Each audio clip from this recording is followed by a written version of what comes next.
Okay, let's dive right into this explainer. Today, we're unpacking one of the absolute most intense, high-stakes character assassinations in all of ancient literature.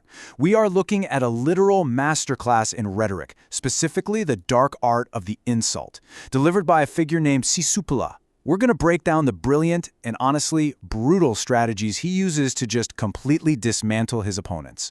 This isn't just some dusty historical rant, you guys. It's a perfectly structured takedown using techniques we still see in debates every single day. To really get the sheer audacity of this speech, we've got to plunge right into the drama with his opening line. So Sisupala is speaking to Bhishma.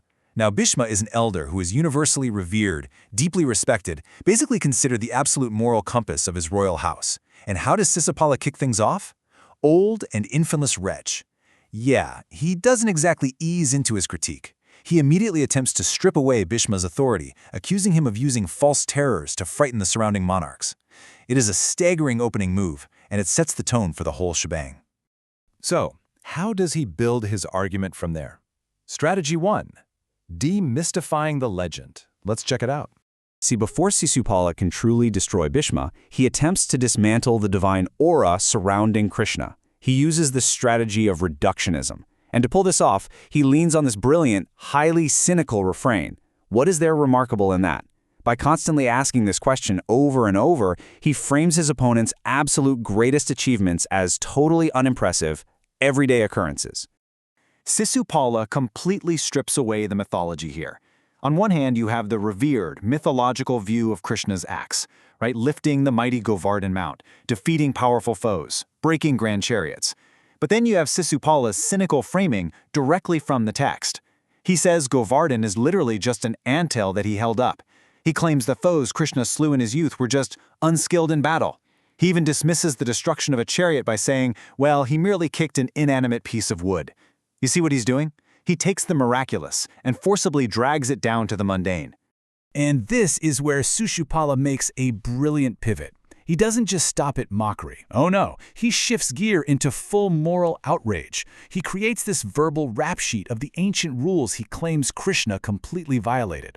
Sisupala argues that the wise instruct that weapons must never descend upon women, referencing Putana, or upon kine, meaning cows. On top of that, he points out the deep taboo of slaying someone whose food and shelter you've taken, calling back to the slaying of Kansa. Sisupala is basically arguing that praising Krishna actually destroys the very foundation of moral teachings. Having attempted to totally ruin Krishna's reputation, Sisupala turns his weapons directly on the praiser. Strategy 2, the personal attack. Enter the ad hominem attack. Sisupala goes right for Bhishma's personal character by weaponizing his very identity.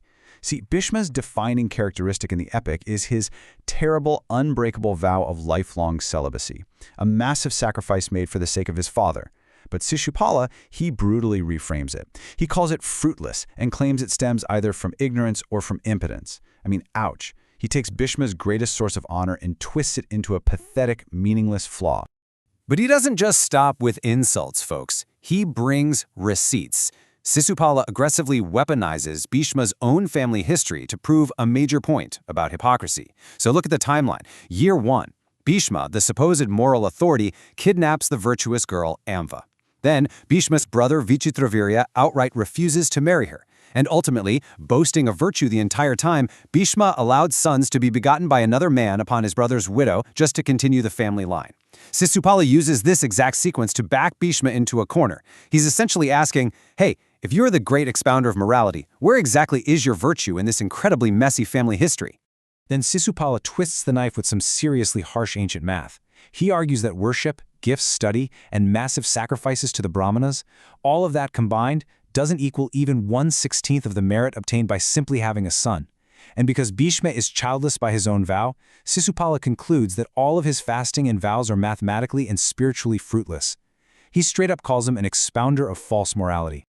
Actually, before moving to his grand finale, Sisupala throws in this surprisingly funny, yet super cutting, ancient metaphor. He compares Bhishma to the bird Bulinga.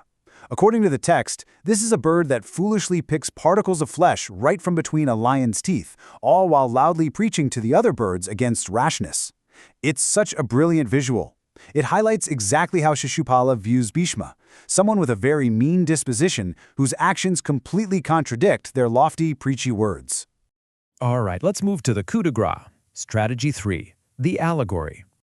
Now we are at the absolute climax of this explainer. Think about this for a second. If you've just spent all this time tearing down someone's hero, their life's work, their family history, and their moral standing, how do you perfectly summarize that legendary insult?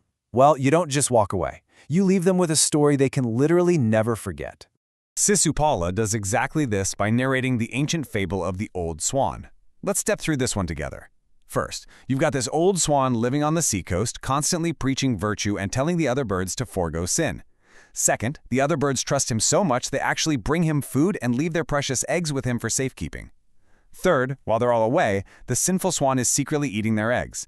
And finally, step 4, a wise bird gets suspicious, discovers the awful truth, and the entire flock of birds descends on the swan and executes him. So what is the crucial takeaway from this fable? Well, Sisupala connects the dots for everyone in the room. He says, "Thy behavior, O Bhishma, is even like that of the old swan." Wow, this isn't just a bedtime story about birds, you guys. It is a highly dramatic, thinly veiled death threat.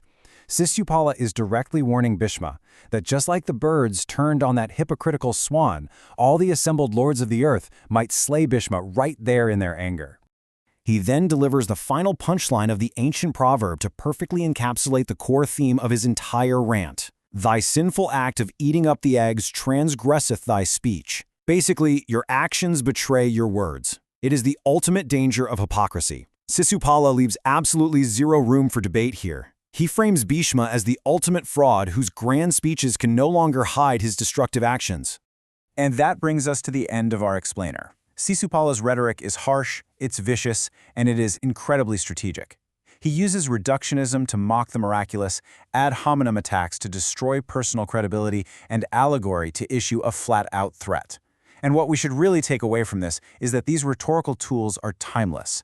If human nature hasn't changed in thousands of years, I want to leave you with this provocative question to chew on. Who are the old swans preaching false morality in today's debates? Where do you see reductionism and ad hominem attacks being used right now to tear down opponents? Keep an eye out, because these ancient strategies are definitely still in play today. Thanks for joining me on this deep dive.